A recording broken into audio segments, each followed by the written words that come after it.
on a trip with Davy's Boy Scout troop. The group has a 5-mile hike planned with a lunch stop along the way to an overnight stay at a camp. Alex is the only adult on the trip and is trying to remain focused on the boys, but his mind is wandering to problems he has been having at his manufacturing plant. During the hike, Alex sees that gaps are forming in the line of boys walking behind him as some lag behind others at unequal distances. He wants everyone to arrive safely together at the end of the hike, so he repositions himself at the end of the line instead of leading the line, thinking if he is last, he will be able to stop gaps from forming. He will simply walk faster, forcing those in front of him to move faster. This will make the boys stay closer together and everyone will match his pace, or so he believes. Soon enough, however, the gaps begin to form again. He realizes that he cannot simply walk faster or he will run right into the boy in front of him. He ponders, how can the flow of hikers be steady and constant so that there are no delays in time or gaps in space? He realizes this is one of the exact type of problems from his plant. How to keep work from one department from either starving or flooding another. Alex remembers something his friend Jonah talked to him about, dependent events and statistical fluctuations. As Jonah explained, a dependent event is an event or a series of events that must take place before another can begin. The subsequent event depends upon the ones prior to it. Statistical fluctuations means that some types of information cannot be determined precisely, such as counted or measured. It cannot even be predicted precisely, such as by averaging. These types of information vary from one instance to the next. They are all subject to statistical fluctuations. Alex felt he understood well what a dependent event was and that the concept was fairly simple. But his friend Jonah was a physicist and a scientist, so he thought he better think about these concepts some more, especially since the statistical fluctuation idea wasn't quite as clear to him.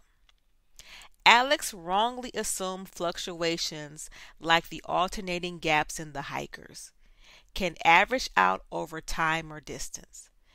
But as he avoided colliding with the boy in front of him, he realized that not one person can go any faster than the person in front of him. So in fact, gaps in time or distance are not averaged out. When one person experiences a lag, all others behind him will fall further and further behind as each person is affected and reacts.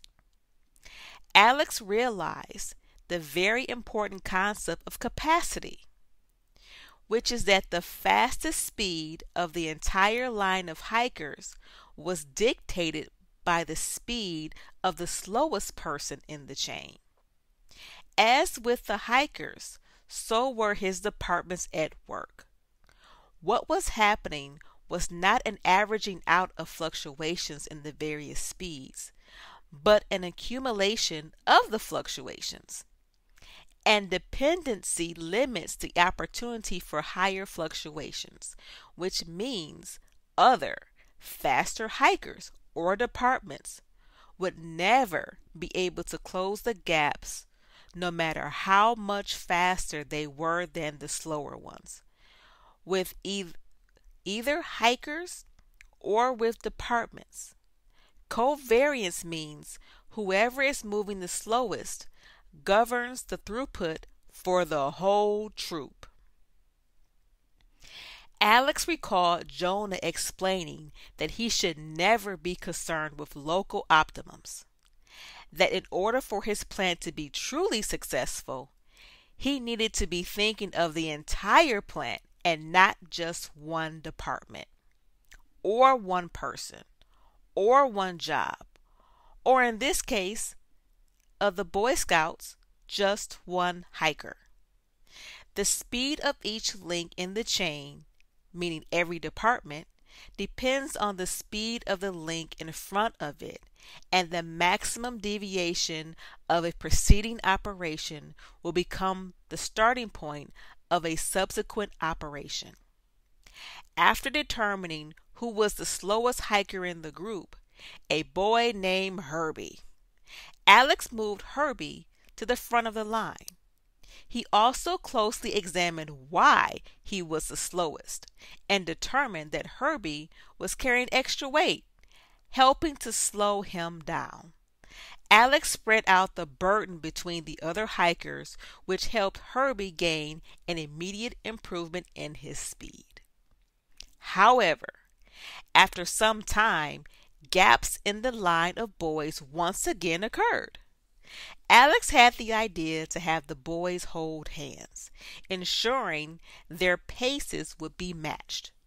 This helped everyone arrive at their destination all together. Alex put the concepts he learned from his hike to work for him at his manufacturing plant. He saw firsthand how the capacity of the entire group is essentially the speed of the slowest moving portion. He learned how to share a burden, or how to maximize the output of a particular station, in order to gain speed through the entire chain. Alex and his colleagues used these concepts to identify bottlenecks elsewhere in their plant. They identified slower moving areas, explored ways to improve, and put their plans into action. Their efforts were rewarded with faster and far greater throughput through their entire operation. Alex learned that exploring new ideas or looking at familiar methods of working in a new light may seem strange or uncomfortable, but it can also lead to solving problems and finding resolutions that weren't possible before.